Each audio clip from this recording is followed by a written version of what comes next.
My son, keep your father's commandments, and do not forsake the Torah of your mother. Bind them to your heart forever, tie them around your neck. Thank you, Daryl.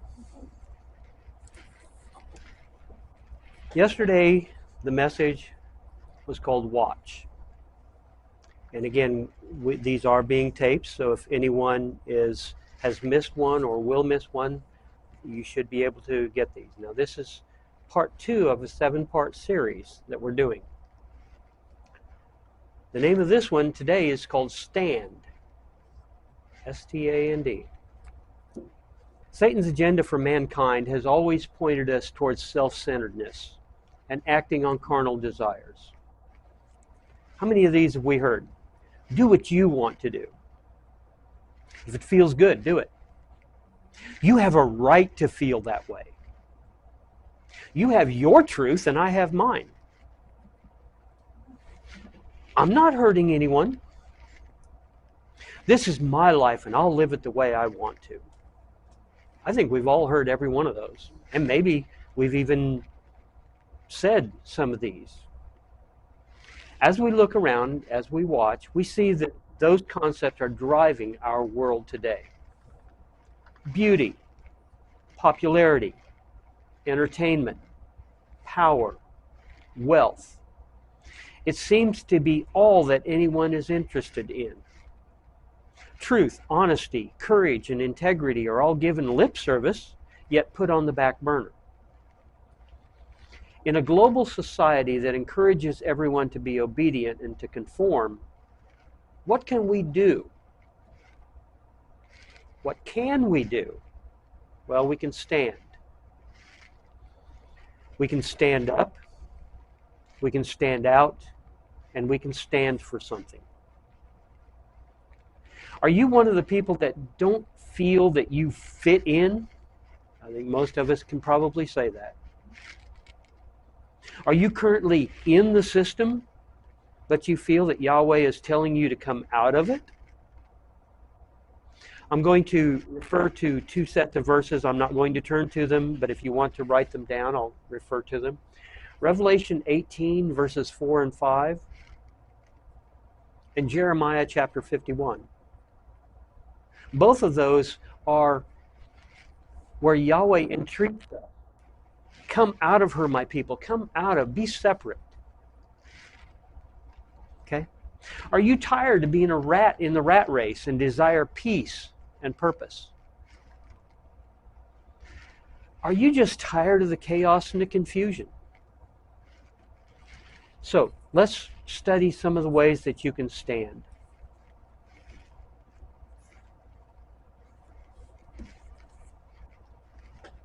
I have 5 points we're going to cover. Each one of these is a little different, but yet every one of them will give us principles that we can form our life around, things that we can do to stand. Point number 1, a light in the darkness. A light in the darkness. Darkness hates the light because light exposes it and drives it away. Let's go to Psalm 23. Psalm 23, verses 1 through 6. We're all familiar with this one.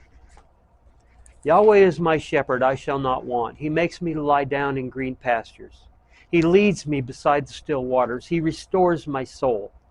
He leads me in the paths of righteousness for his name's sake. Yea, though I walk through the valley of the shadow of death, I will fear no evil. For you are with me. Your rod and your staff, they comfort me.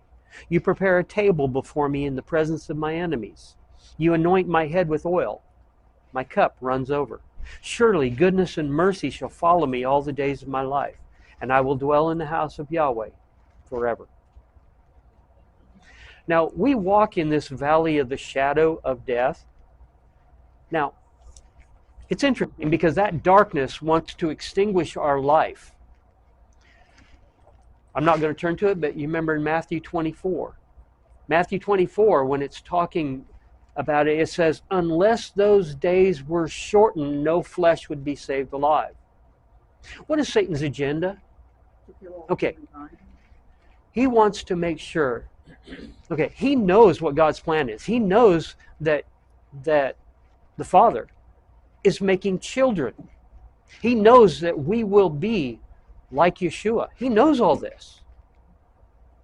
Okay? He was born, no, I'm sorry, I'll re-say. He was created to be a servant. Okay? Every one of the angels were. Angels were created to be servants. He doesn't want to be a servant. He wants to be a master. Okay? But he knows that Yahweh stands in his way. Yeshua stands in his way. But that darkness, our enemy, wants to extinguish our life, our very being. He wants to keep us from becoming children of God. Now, if he can't do that, at the very least, he wants to extinguish our light. Okay? Let's turn to John chapter 3. John chapter 3, verses 19 through 21. John 3, 19 through 21. It says, and this is the condemnation, that the light has come into the world, and men loved darkness rather than light, because their deeds were evil. For everyone practicing evil hates the light, and does not come to the light, lest his deeds should be exposed. But he who does the truth comes to the light, that his deeds may be clearly seen, that they have been done in God. The darkness hates the light, do we? Let's go to Matthew chapter 5. Matthew chapter 5, verses 14 through 16. Matthew 5, starting in verse 14. You are the light of the world. A city that is set on a hill cannot be hidden, nor do they light a lamp and put it under a basket, but they put it on a lampstand, and it gives light to all who are in the house. Let your light so shine before men that they may see your good works and glorify your Father in heaven. You are to be a light to the world. People should look at your life and the way you interact with them, the way you treat them, the way you honor them. And they need to see that you are different, and they need to question, even if it's never spoken, they need to question, what makes this person different? Okay? Let's go to Romans chapter 13.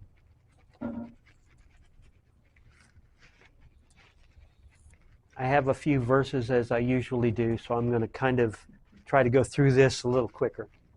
Romans 13, verses 11 through 14. Romans 13, 11 through 14. And do this, knowing the time, that now it is high time to awaken out of sleep. For now our salvation is nearer than when we first believed. The night is far spent, the day is at hand. Therefore let us cast off the works of darkness, and let us put on the armor of light. Let us walk properly as in the day, not in revelry and drunkenness, not in lewdness and lust, not in strife and envy, but put on the Master Yeshua the Messiah, make no provision for the flesh to fulfill its lusts. We know that we're in the end times, I think every single person. And ironically, many scholars, non-believers, have the same idea, the same thought. There have been people all over the world expressing this, that they feel things are fixing to come to an end. And how right they are. How right they are. But we have to cast off the works of darkness, things that have been in our life, and maybe still are. It is time to walk away from that and do what we need to do, to be the people we need to be. to have that light and to have it shining. Let's go to Matthew chapter 6. Matthew chapter 6, verses 22 through 23. You know, it's interesting. There are people that their job is they watch people's expression, they analyze body language, and they can tell a lot about a person just by watching them. Verse 22, Matthew 6, 22 and 23. The lamp of the body is the eye. If therefore your eye is good, your whole body will be full of light. But if your eye is bad, your whole body will be full of darkness. If therefore the light that is in you is darkness, how great is that darkness? Have you ever had somebody that you look him in the eye and you just get this feeling that's not right? The lamp of the body is the eye. There's a saying that says that the eyes are the window of the soul. I'd say it kind of goes right with this. And this world is getting darker all the time. The darker this world becomes, the brighter that your light needs to shine. Point number 2. A willing warrior. Question, what are you willing to fight? What are you willing to fight for? What are you willing to fight for?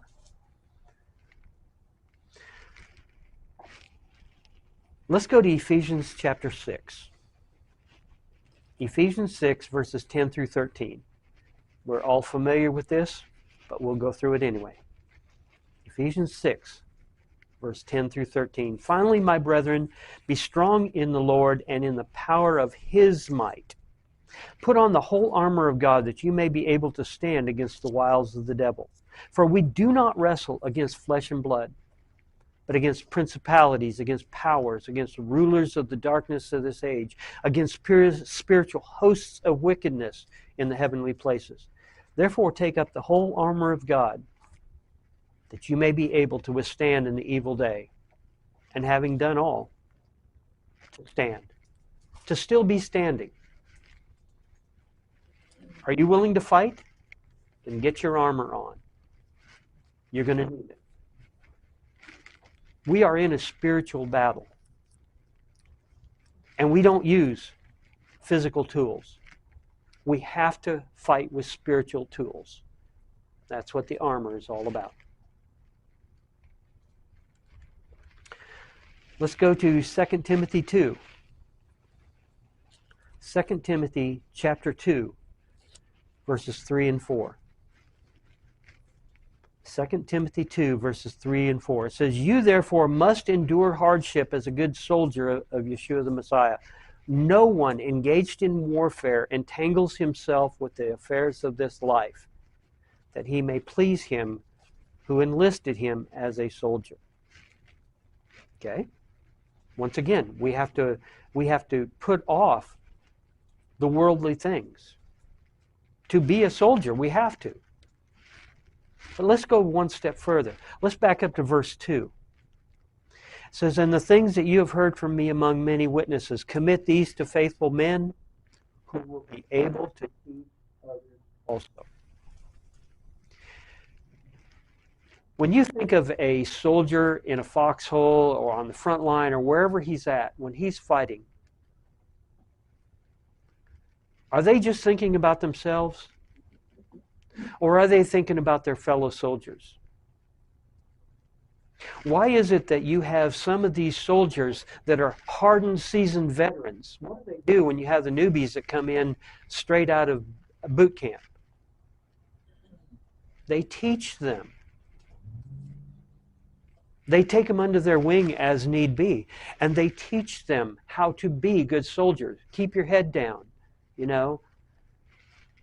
Now, there is more to it, but if we have understanding in how to do spiritual warfare, we're not supposed to keep it to ourselves. We're supposed to be teaching others how to do the same thing. Let's go to Romans chapter 12. Romans chapter 12. I know it's in here somewhere. Okay, there it is. Romans 12, verses 9 through 21. Romans 12, 9 through 21. Let love be without hypocrisy. Abhor what is evil.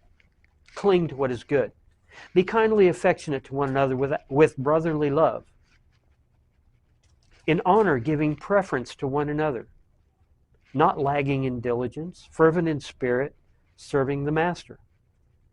Rejoicing in hope, patient in tribulation, continuing steadfastly in prayer.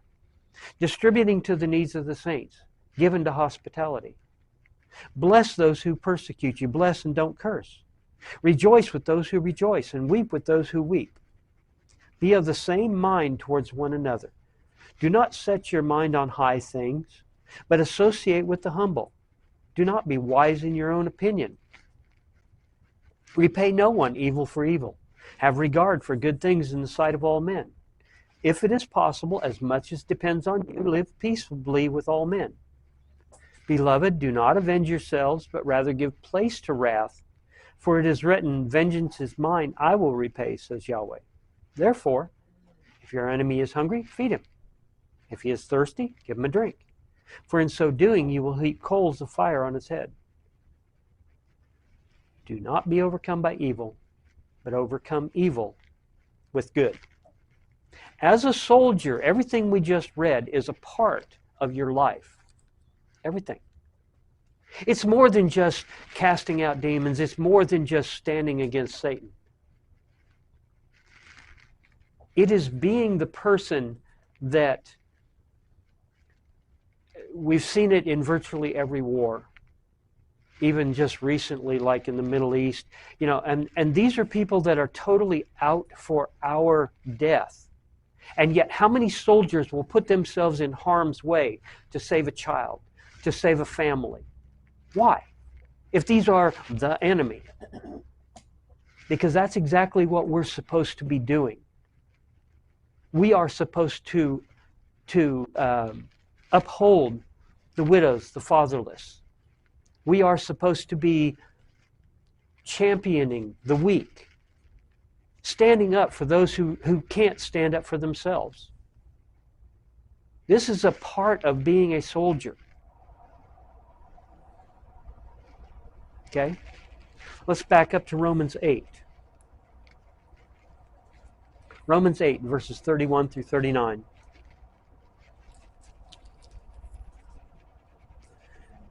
What then shall we say to these things? If God is for us, who can be against us? He who did not spare his own son, but delivered him up for us all, how shall he not with Christ also freely give us all things? Who shall bring a charge against God's elect? Well, it's God who justifies. Who is he who condemns? It is Christ who died, and furthermore is also risen, who is even at the right hand of God, who also makes intercession for us. Who shall separate us from the love of Christ? Shall tribulation, or distress, or persecution, or famine, or nakedness, or peril, or sword? As it is written, for your sake we are killed all day long. We are counted as sheep for the slaughter. Yet in all these things we are more than conquerors through him who loved us. For I am persuaded that neither death, nor life, nor angels, nor principalities, nor powers, nor things present, nor things to come, nor height, nor depth, nor any other created thing shall be able to separate us from the love of God which is in Yeshua the Messiah, our Master. You know, it's interesting that even demons are created beings.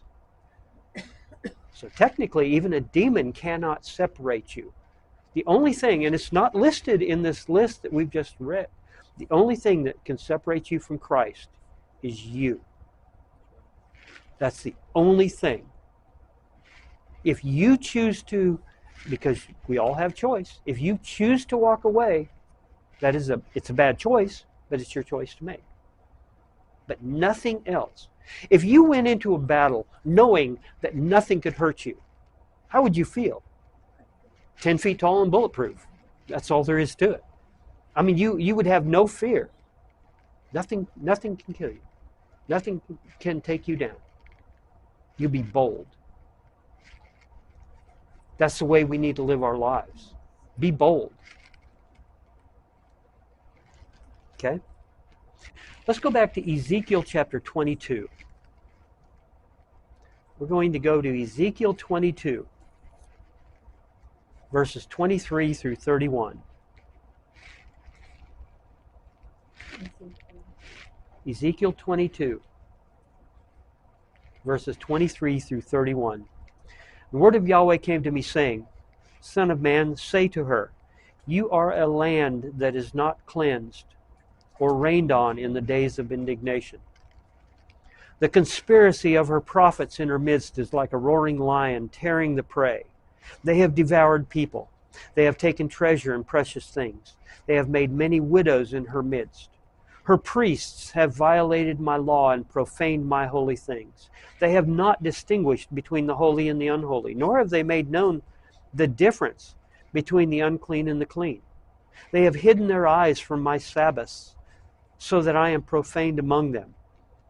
Her princes in her midst are like wolves tearing the prey, to shed blood, to destroy people, and to get dishonest gain.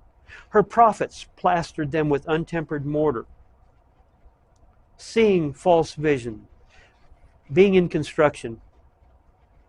Untempered mortar has no strength. It would be like putting clay on the side of a thing and wondering why it falls off at the first rain, the first storm, and it's gone. Why is it you use cement, which is lime? Why do you mix that? Because it will set up hard and make that shell. If you don't, you can have a sod hut, but enough rain and it's gone. But it says, her prophets plastered them with untempered mortar, seeing false visions and divining lies for them, saying, Thus says the Lord God, when Yahweh had not spoken. The people of the land have used oppressions, committed robbery, and mistreated the poor and the needy, and they wrongfully oppressed the stranger. So I sought for a man among them who would make a wall and stand in the gap before me on behalf of the land, that I should not destroy it. But I found no one. Therefore I have poured out my indignation on them. I have consumed them with the fire of my wrath, and I have recompensed their deeds on their own heads, says Yahweh. Let's back up to Ezekiel 13, verses 3 through 9. Ezekiel 13, 3 through 9. Thus says the Lord God, Woe to the foolish prophets who follow their own spirit and have seen nothing. O Israel, your prophets are like foxes in the deserts. You have not gone up into the gaps to build a wall for the house of Israel, to stand in battle on the day of Yahweh. They have envisioned futility and false divination, saying, Thus says Yahweh. But Yahweh has not sent them. Yet they hope that the word may be confirmed. They're saying it and hoping God follows through. Have you not seen a futile vision? Have you not spoken false divination? You say, Yahweh says, but I have not spoken. Therefore, thus says the Lord God, because you have spoken nonsense and envisioned lies, therefore I am indeed against you, says Yahweh. My hand will be against the prophets who envision futility and who divine lies. They shall not be in the assembly of my people, nor be written in the record of the house of Israel, nor shall they enter into the land of Israel. Then you shall know that I am the Lord Yahweh. Okay? Yahweh is looking for somebody to stand in the gap. Now, the standing in the gap doesn't mean with a trowel and a brick to lay. No. This is a person that in the time of Nehemiah, for instance, they were trying to rebuild the temple, rebuild the walls around Jerusalem, and all the neighboring nations around them kept coming in and harassing them, and they would build something and these people would tear them down. And so what they did is they put people on the wall that would build with a brick in one hand and a sword in the other. They were warriors that were working to defend the work that they were doing. They were building the wall. They were standing in the gap in the book of Nehemiah. You see that because they finished the wall, and they even finished putting the gates on those walls. Are we willing to stand in the gap? You know, it mentioned the princes, the pastors, the prophets, everything that weren't doing it. There are pastors and people out there doing this work, but we need more. We need more people to become involved with standing in the gap. There was a movie a number of years ago, a Christian-based movie called Facing the Giants. Really good movie. But it was interesting that in the movie, they had these guys line up playing football. Stonewall. They would stand there and they wouldn't let anything pass them. Are we willing to be that person on the front line, resisting, not letting anything past us? I have no control over anything beyond my reach, but what is within my reach, I do have control over. And I will not let it pass. And that it needs to be where our attitude is. I am not going to let Satan get past me. If I'm standing by somebody to protect them and to fight for them against Satan, that means exactly that. In my reach. We need to be warriors. We need to see the gap. We need to see where there needs to be help. We need to armor up. And we need to stand in that gap. Fight to protect others. And teach others how to fight. Point number 3. Point number 3. A boulder in the stream. Even though you are in the river, you don't need to be overwhelmed by it. Matthew 7.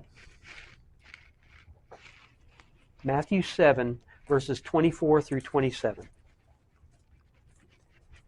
Matthew 7, 24 through 27. Therefore, whoever hears these sayings of mine and does them, I will liken him to a wise man who built his house on the rock. And the rain descended, the floods came, and the winds blew and beat on that house. And it did not fall, for it was founded on the rock. But everyone who hears these sayings of mine and does not do them will be like a foolish man who built his house on the sand.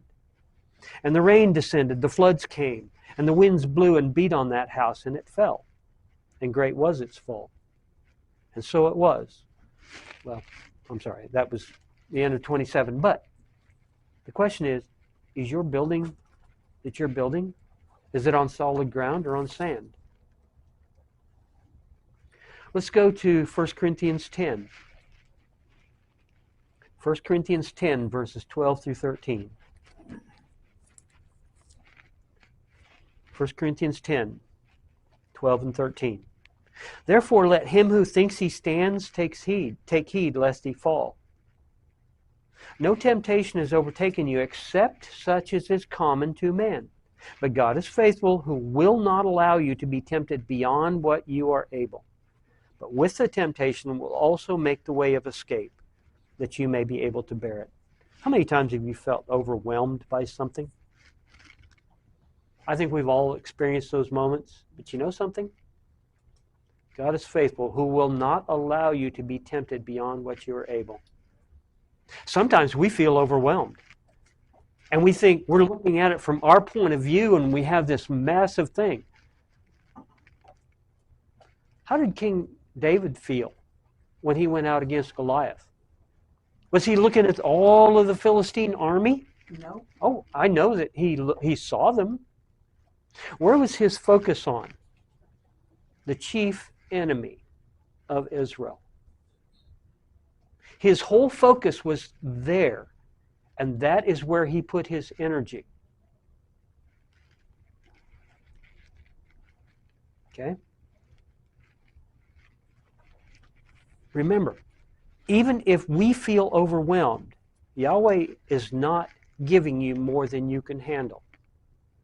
It may be more than anything you've ever done. It may be a bigger trial, bigger whatever. It doesn't matter. Yahweh knows how much you can handle. And there's going to be a lot of times in your life He's going to push you right to that edge. Right to that edge. Right to that. I don't know if I can handle anymore. Well, if you couldn't handle anymore, He wouldn't be doing it. He wouldn't be allowing it to happen. Okay? I want to look at 3 different examples while we're talking about the boulder in the stream. Okay? Let's go first of all to 1 Kings chapter 19. This is actually one of my all-time favorite sets of verses. Now, as a backdrop, Elijah came up and Israel was there. He called an assembly and he says, "Who are you going to serve? Baal or Yahweh?" Nobody said a word. Nobody said a word. He said, "Okay." So he challenged.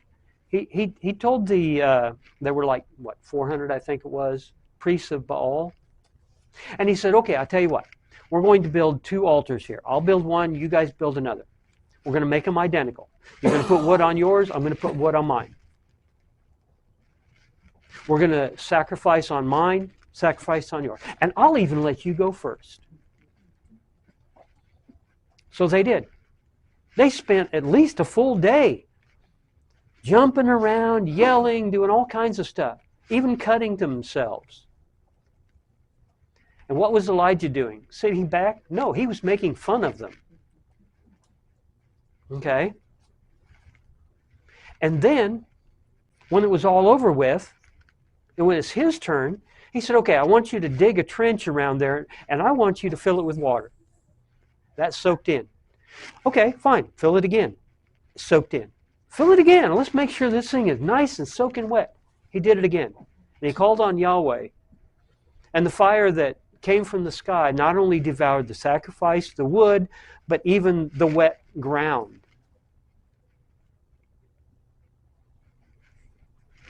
And he says, who are you going to worship now? And he ended up going and himself, by my understanding of the way Scripture shows, he himself killed those priests of Baal. But right after that happened, what happens? Well, the king's wife, Jezebel, put out a hit on his life, a death sentence. Even had people that said, "Oh, we're not gonna, quit until this happens." Okay, fine, awesome, terrific. You just don't know who you're up against. But the bottom line is, at that point, the whole time he was in front of those prophets, he was bold. He was bold. He didn't hesitate a bit. But the moment that the queen put that death sentence on his life, he became fearful and started running for his life. Okay. What happened? Well, we know that he ran and ran and ran. In fact, he was sitting there and ravens were sent to him to feed him, because basically he had like a 40-day journey to get to the mountain of God. Now, what's interesting about this, how many times in Scripture have people gone on 40-day fasts? 4. Moses did it twice, at both times of receiving the tablets. Elijah did it And Yeshua did it 4 times that it's recorded. If there's 5, I'm just not aware of the 5th one. But anyway, so Yahweh sent ravens, crows, in essence, to feed him. We have no idea what they got. It was probably dead meat to begin with. I doubt if these birds were going and plucking steaks off somebody's plate. Okay? It doesn't really matter. Yahweh told him, or through an angel, said, eat. Okay? Now, it brings him to the mountain. And in verse 9 he says, and there he went into a cave and spent the night in that place. And behold, the word of Yahweh came to him. And he said to him, what are you doing here, Elijah? And he said, I have been very zealous for Yahweh, the God of hosts, for the children of Israel have forsaken your covenant. They've torn down your altars and killed your prophets with the sword. I alone am left, and they seek to take my life. And Yahweh said, go out and stand on the mountain before Yahweh. And behold, Yahweh passed by, and a great and strong wind tore into the mountains and broke the rocks in pieces before Yahweh. But Yahweh was not in the wind. And after the wind, an earthquake. But Yahweh was not in the earthquake. And after the earthquake, a fire. But Yahweh was not in the fire. And after the fire, a still small voice. So it was when Elijah heard it that he wrapped his face in his mantle and went out and stood in the entrance of the cave. Suddenly a voice came to him and said, what are you doing here, Elijah? The second time, the same sentence. What are you doing here? What does Elijah say? Same thing. And he said, I have been very zealous for Yahweh, the God of hosts, because the children of Israel have forsaken your covenant, torn down your altars, and killed your prophets with the sword. I alone am left, and they seek to take my life. And Yahweh said to him, go, return on your way to the wilderness of Damascus. And when you arrive, anoint Hazael as king over Syria. Also you shall anoint Jehu, the son of Nimshi, as king over Israel. And Elisha, the son of Shaphat of Abel-Meholah, or I know I'm slaughtering it, you shall anoint as prophet in your place.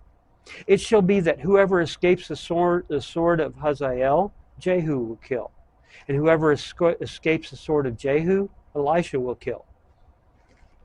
Verse 18. Yet I have reserved 7,000 in Israel, all whose knees have not bowed to Baal, and every mouth that has not kissed him. To put this in perspective, how many people were living in the land of Israel?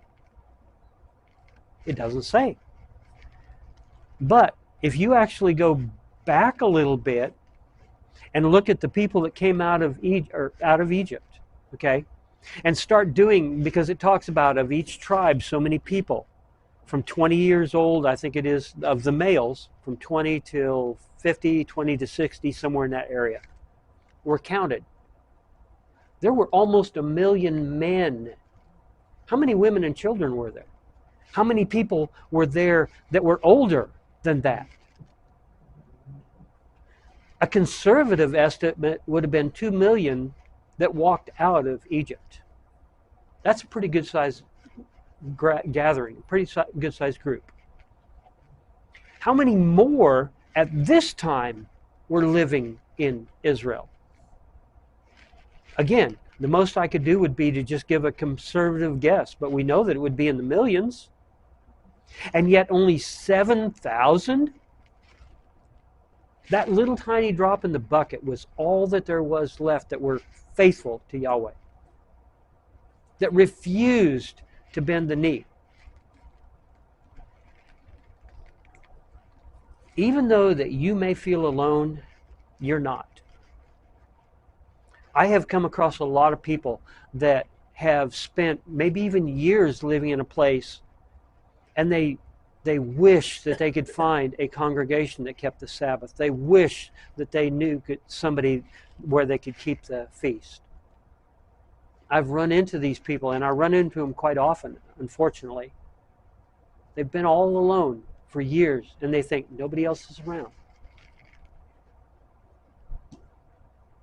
But there are. You're not alone. You're not alone. Let's go to Daniel chapter 3. This is the second example I want to bring to you.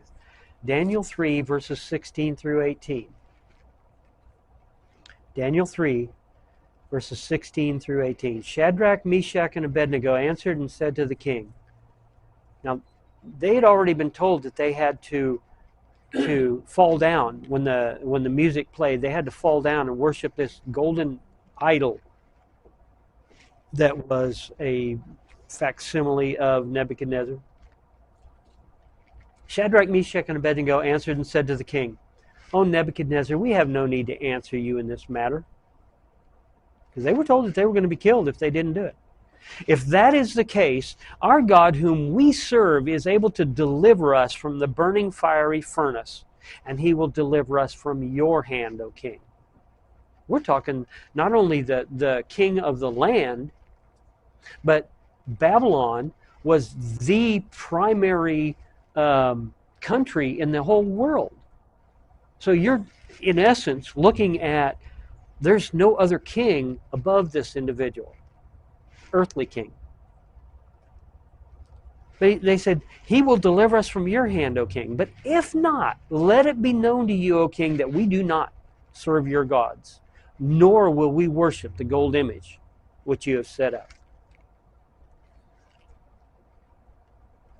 Let's go to Revelation 12. We're going to read just real quickly verses 13 through 17. Revelation 12, 13 through 17.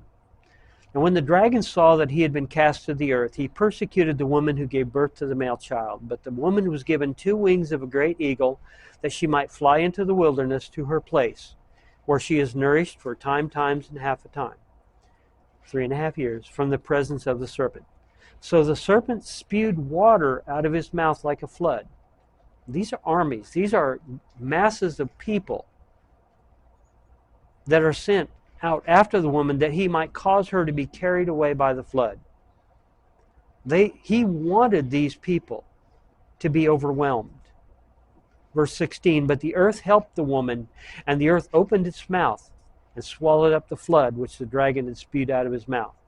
And the dragon was enraged with the woman, and he went to make war with the rest of her offspring, who keep the commandments of God and have the testimony of Yeshua the Messiah. Think about this. Everyone sitting in here, why are we here?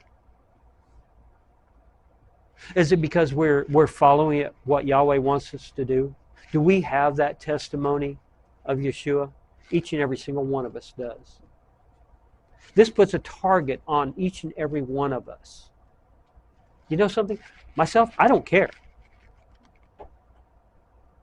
But I'm going to go back to just real quickly.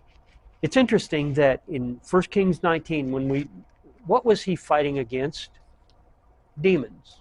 That's what Baal is. It's just a demon.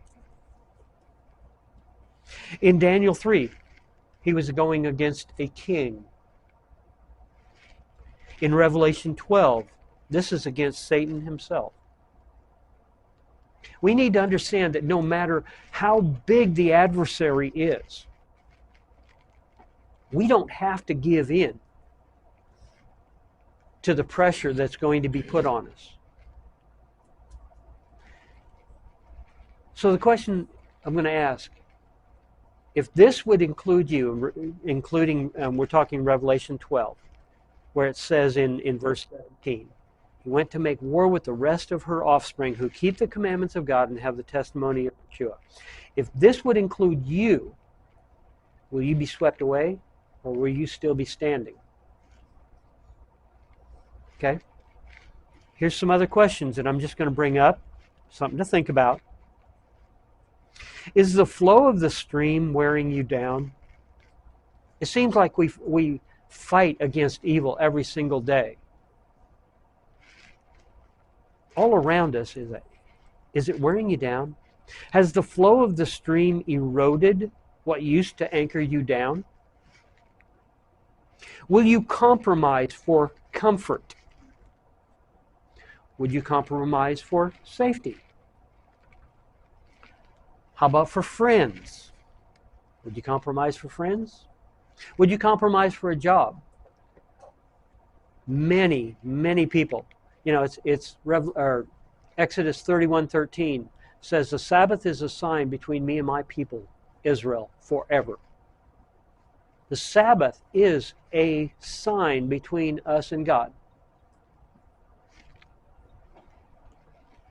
How many people have gone for a job, and what do they always say? Are you willing to work Saturdays? We need you to work Saturdays. The Sabbath is a sign. Are we willing to stand against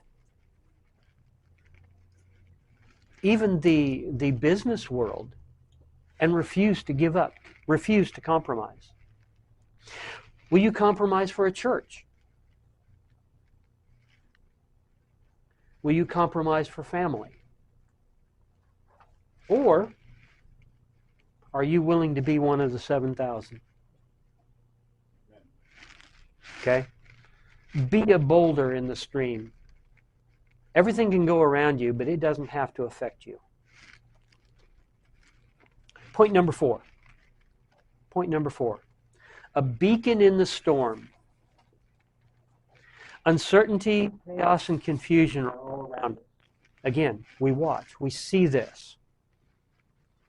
With all the waves, in other words, changing conditions, and all the rocks, which are dangers, people are searching for a beacon to help guide them. They are looking for a lighthouse. Let's turn to Isaiah 50. Isaiah 50. I know it's in here somewhere. Isaiah 50, verses 10 and 11.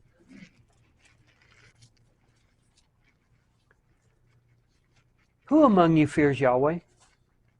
Who obeys the voice of his servant? In other words, Yeshua. Who walks in darkness and has no light? Let him trust in the name of Yahweh and rely upon his God. Look, all you who kindle a fire, who encircle yourselves with sparks. Walk in the light of your fire and in the sparks that you have kindled. This you shall have from my hand, you shall lie down in torment. If your light has to come from, not from Yahweh, not from God, not even from the light within you, if you're relying on some other little thing, it's not going to work. It's just not going to work. So the question is, do you fear Yahweh? Do you listen to the voice of his servant?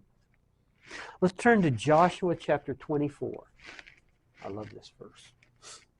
Joshua 24, verses 14 and 15. Joshua was standing in front of the Israelites. And he says, now therefore fear Yahweh, serve him in sincerity and in truth, and put away the gods which your fathers served on the other side of the river and in Egypt. Serve Yahweh. And if it seems evil to you to serve Yahweh, choose for yourself this day whom you will serve, whether the gods which your fathers served that were on the other side of the river, or the God of the Amorites in whose land you dwell. But as for me and my house, we will serve Yahweh. Okay? As for me and my house, we will serve Yahweh. We have choices to make. We can choose to learn the way of Baal, or we can choose to learn the way of Yahweh.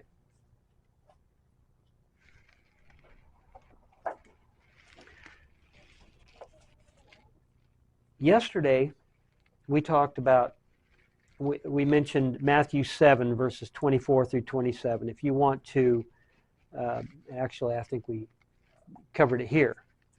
Yeah, we did just in point number 3. But it told us, are we building on solid ground or on sand?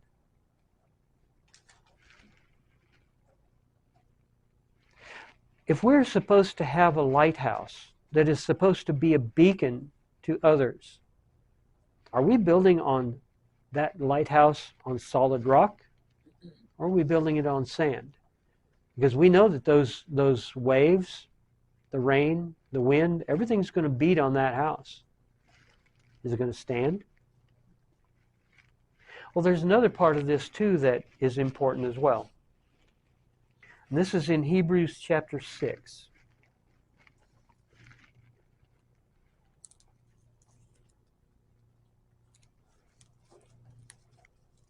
Okay. I'm not seeing it, so I'll have to look up the hard way. Okay. Hebrews 6, verses 1 and 2. Hebrews 6, 1 and 2. You know, I just mentioned the fact that we are building a lighthouse, building a building on a rock. Therefore, leaving the discussion of the elementary principles of Christ, let us go on to perfection, not laying again. So he's talking about going beyond these basic building blocks. What are those building blocks that are part of our foundation? Hebrews 6, 1 and 2. Not laying again the foundation of repentance from dead works, faith towards God, the doctrine of baptisms, the laying on of hands, resurrection of the dead, and eternal judgment. And this we will do if God permits. We need to make sure that our foundation of that building has these building blocks. These are solid things that we can lean on. There are so many different churches out there with so many different doctrines. Do they follow these 6? Because if they're not, there's issues. Okay? So we know that lighthouse needs to be built on solid foundation. And then we need to be that beacon in the storm. Now, I want to, the only time I intend to really divert from the study for a moment. Let's go to Galatians 4, verses 1 through 7. Galatians 4, 1 through 7. Now I say that the heir, as long as he is a child, does not differ at all from a slave, though he is master of all, but is under guardians and stewards until the time appointed by the Father. Even so we, when we were children, we were in bondage under the elements of the world. But when the fullness of the time had come, God sent forth his Son, born of a woman, born under the law, to redeem those who were under the law, that we might receive the adoption as sons. And because you are sons, God has sent forth the Spirit of his Son into your hearts, crying out, Abba, Father. Therefore you are no longer a slave, but a son. And if a son, then an heir of God through Christ. This little side trip we're taking is wrapped around Abba, Father. How many people in this room actually know what that means? I did a study one time because I looked it up in Strong's Concordance. I know just a tiny smattering of Hebrew. Trust me, somebody could start speaking Hebrew and I might catch one word in 100. And that's if they're not speaking fast. But the word Abba bothered me because I looked it up in Strong's Concordance and it said Abba meant father. No, it doesn't. I know just enough Hebrew to know that the word for father is Ab, A-B, Aleph and Bet. Okay, Aleph is a representation of an ox. In the Paleo-Hebrew, it actually used a picture of an ox. But it actually represents strength and leadership. Okay? And Bet was, the actual picture was a tent. And it actually represented a house or a household. The house or whoever lives in the household. So when you actually made the word Ab, in Hebrew, it actually, you put the two meanings together. You had the strength of the family. You had the leadership of the household, the protector of the house. That was Ab. So why would Abba be, A-B-B-A, why would that be father? You would say like, father, father. It doesn't work that way. The word Abba actually has a deeper meaning. And what I found to be life-changing was I prayed about this for at least 6 months, constantly asking for an answer. And I would get a little tiny snippet here, maybe a little bit of a nudge somewhere else. But I never got the answer until one day Yahweh took me to the book of Psalms. Psalms 31.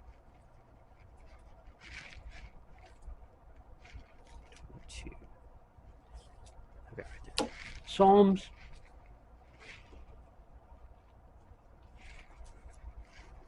Okay.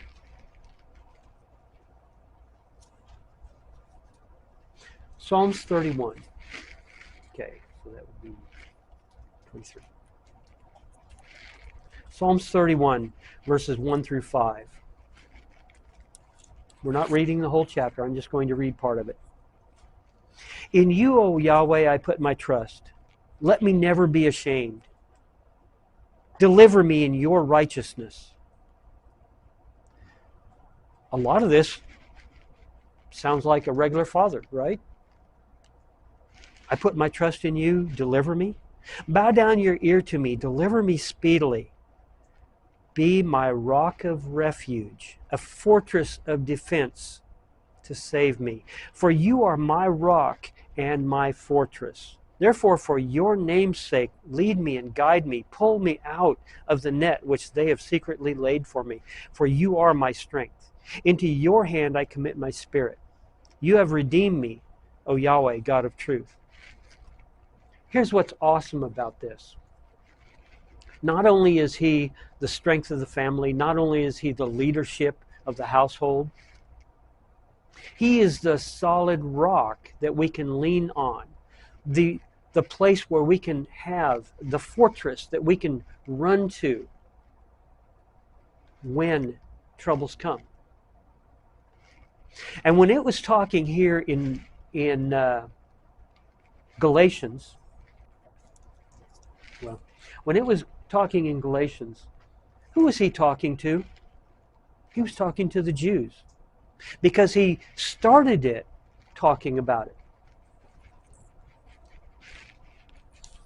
Just going to real quickly go back to that.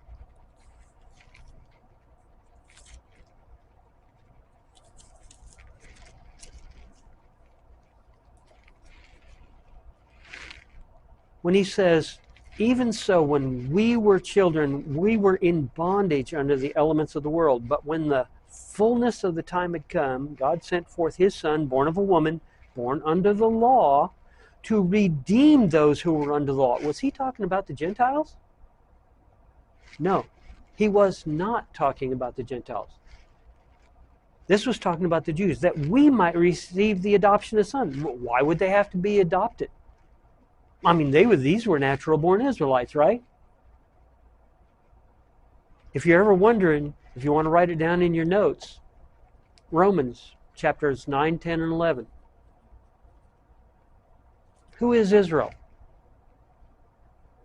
Romans chapters 9, 10, and 11. It explains who Israel is.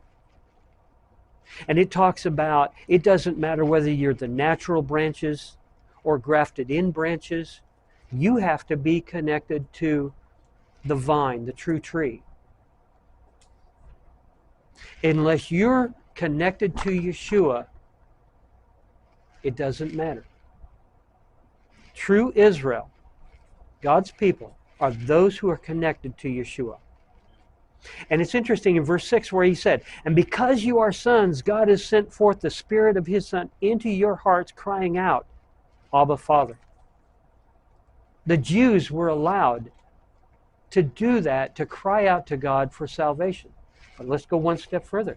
Let's go to Romans chapter 8, verses 12 through 17. Romans 8, verses 12 through 17. "Therefore, brethren, we are debtors, not to the flesh, to live according to the flesh. For if you live according to the flesh, you will die. But if by the Spirit you put to death the deeds of the body, you will live. For as many as are led by the Spirit of God, these are the sons of God. For you did not receive the spirit of bondage again to fear, but you received the spirit of adoption, by whom we cry out, Abba, Father."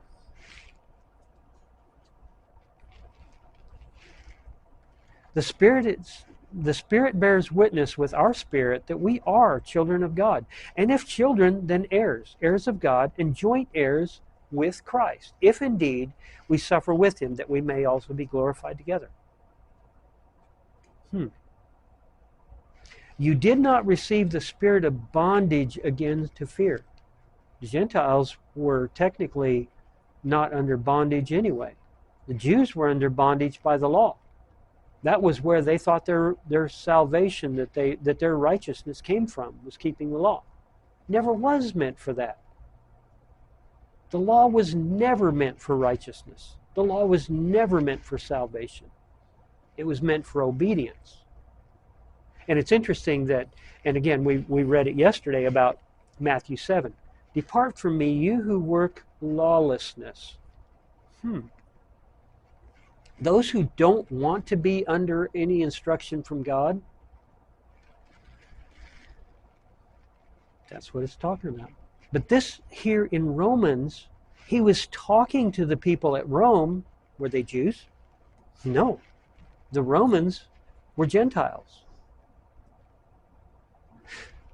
So if you look at it, both the Jews and the Gentiles were both given that opportunity to cry out, Abba, Father. That He is not only leading us as His children, as His household across the world, we are also able to run to Him for safety when we need to. So let's ask a different question. What do you fear? We read in Revelation 12:17. Do you fear Satan's wrath when he comes against you? How about Revelations 14, verse 12? Revelation 14, verse 12. "Here is the patience of the saints. Here are those who keep the commandments of God and the faith and have the faith of Yeshua." Now remember, we read from Revelation 12. It says they keep the commandments of God and have the testimony of Yeshua. This is those who keep the commandments of God and have the faith of Yeshua.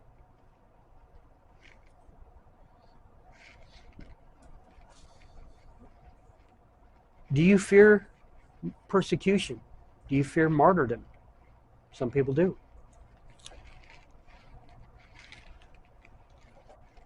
Let's go to Psalms chapter 27. Psalms 27, verses 1 through 14.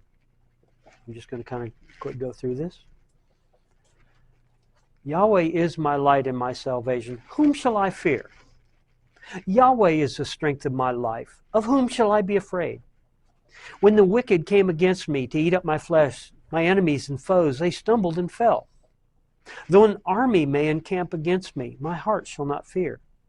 Though war may rise up against me, in this I will be confident. One thing I have desired of Yahweh, that I will seek, that I may dwell in the house of Yahweh all the days of my life, to behold the beauty of Yahweh and to inquire in His temple, to ask questions. For in the time of trouble, He shall hide me in His pavilion."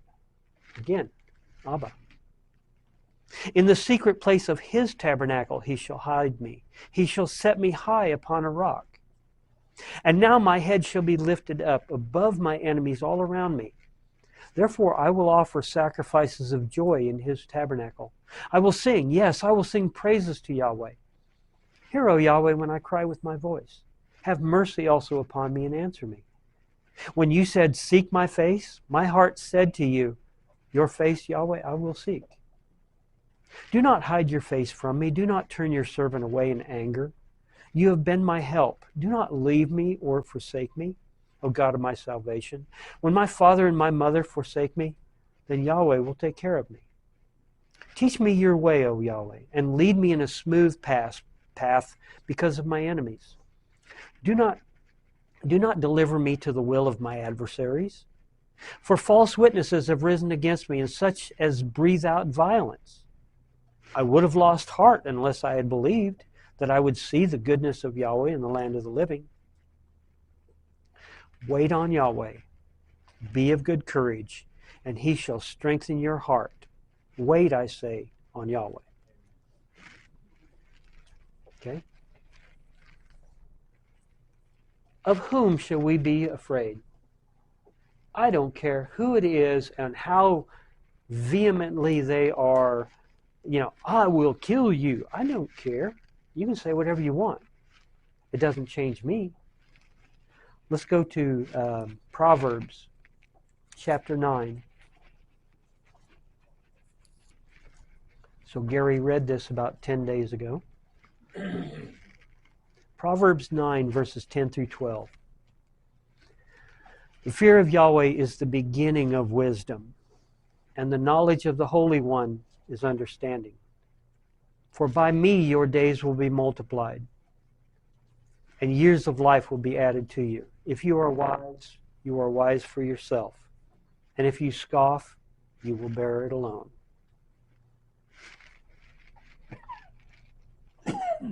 Okay? Who shall we be afraid of? Why does it say, in numerous places say, the fear of the Lord is the beginning of wisdom? In the book of Ecclesiastes, in the very last verse or two, Solomon says, the end of the matter, fear God and keep his commandments. That is the whole duty of man, fear God and keep his commandments. Why would we have to fear Yahweh? Scripture says, fear not him who can kill the body. Fear him who can kill body and soul. Fear him who can erase your existence from history, from eternity. That is true. That is the only thing that we need to fear. Period.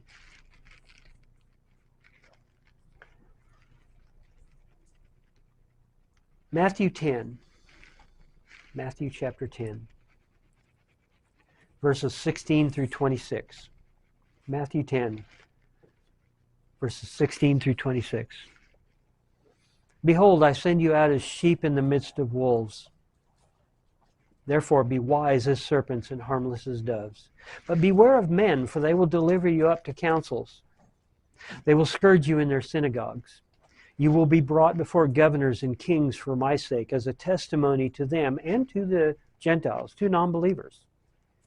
But when they deliver you up, do not worry about how or what you should speak, for it will be given to you in that hour what you should speak.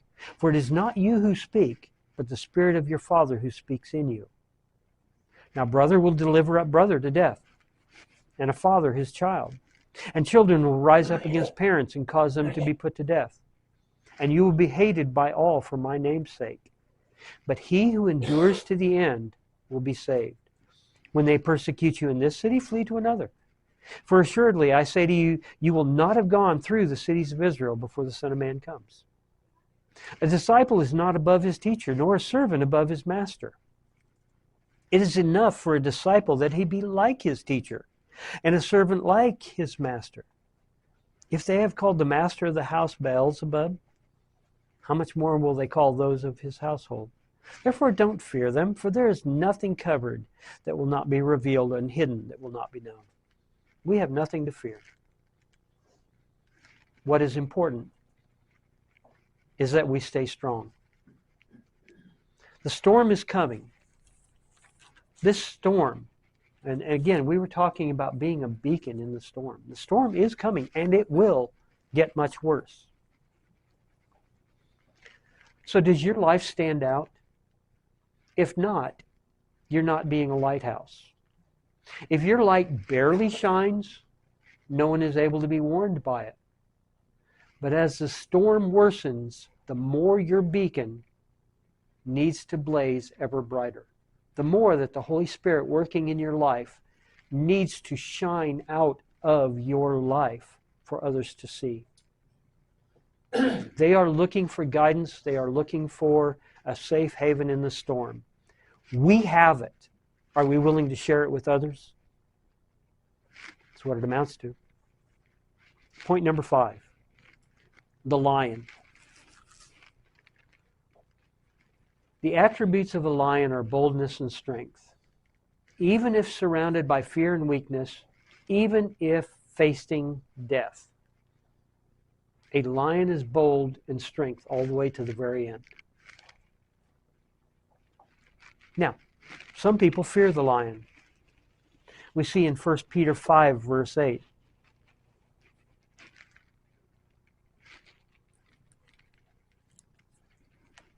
First Peter 5, verse 8. Be sober, be vigilant, because your adversary, the devil, walks around like a roaring lion, seeking whom he may devour. A lot of people want to hide. You can't hide.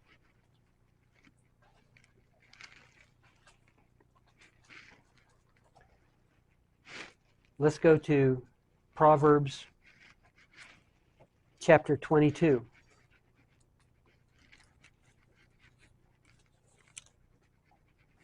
Proverbs 22 and verse 13. The lazy man says, "There's a lion outside. I shall be slain in the streets."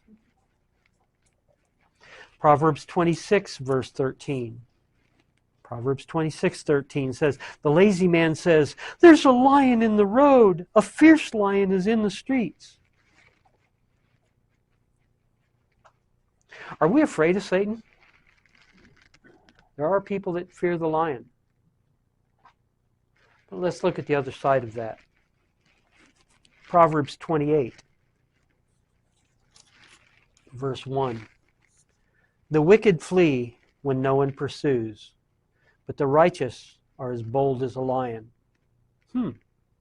We can be as bold as Lucifer is. We don't have to shrink when he yells at us, when he roars at us. We don't have to. We can be bold to fight against him. Let's go to Proverbs 30, verses 29 through 31.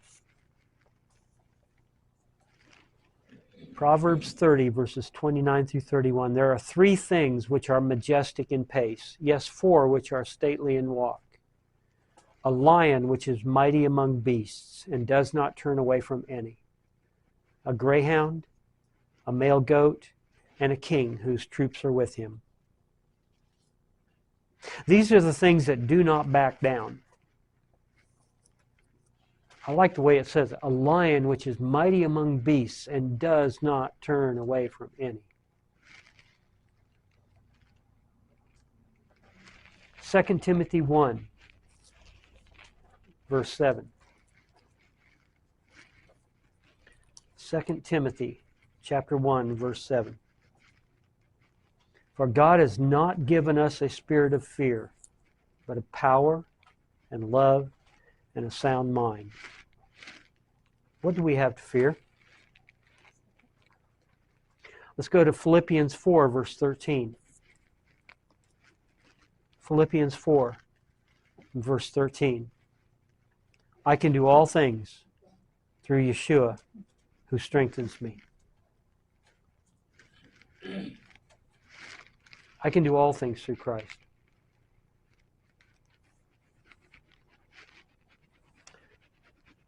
So in conclusion, I've got 3 more sets of verses. Take a stand. Joshua 1, Joshua chapter 1 and verse 9. This command was given to Joshua, but I don't see where it doesn't apply to us as well. Joshua 1 and verse 9. Have I not commanded you? Be strong and of good courage. Do not be afraid, nor be dismayed, for Yahweh your God is with you wherever you go. Let's go to Proverbs 12. Proverbs 12, verse 7. Proverbs 12, verse 7. The wicked are overthrown and are no more, but the house of the righteous will stand.